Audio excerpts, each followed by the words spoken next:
The ghost. The ghost is the ex who doesn't end things, they just disappear. One day the texts slow down, then they stop altogether, and you're left replaying the last conversation trying to figure out what you did wrong. There's usually nothing you did wrong. The ghost avoids conflict so completely that silence becomes their only tool. Psychologists call this avoidant attachment, a pattern where a person would rather vanish than sit through the discomfort of an honest conversation. The cruelest part of the ghost isn't the disappearing, it's the closure you never get to have. The one who got away. The one who got away is different from every other type on this list because the relationship didn't fail from lack of love, it failed from bad timing. Maybe one of you moved, maybe you were too young to know what you had, maybe life simply pulled you in different directions before you were ready to let go. This type of ex doesn't fade with time the way others do. Instead, they become a kind of measuring stick, the person every future relationship gets quietly compared to.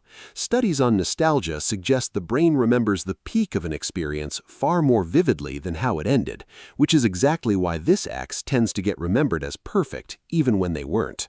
The toxic one.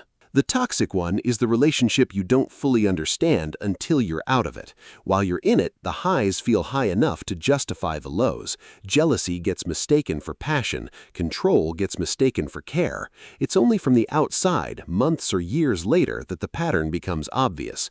Relationship researchers describe this as a trauma bond, a cycle of tension and relief that keeps people attached to a relationship long after it stops being good for them. The toxic one rarely leaves quietly. They usually have to be left. The villain arc. The villain arc is the ex who, somewhere along the way, decided the breakup was your fault and rewrote the entire story to make it true. They tell mutual friends a version of events you don't recognize. They post things clearly meant for you to see.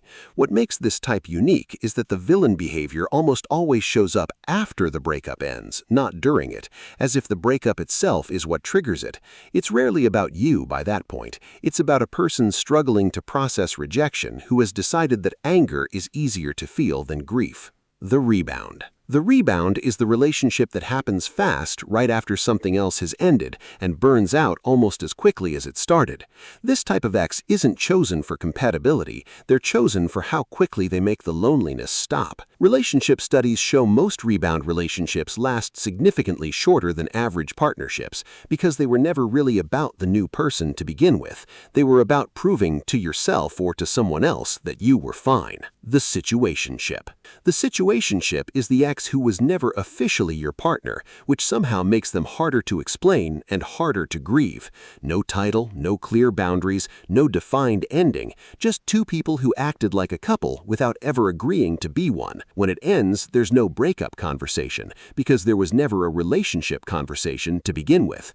You just stop talking one day and are left wondering whether you're even allowed to be sad about it. The first love. The first love holds a permanent place in memory, not necessarily because the relationship was the healthiest or the longest, but because it was the first time your brain learned what love felt like.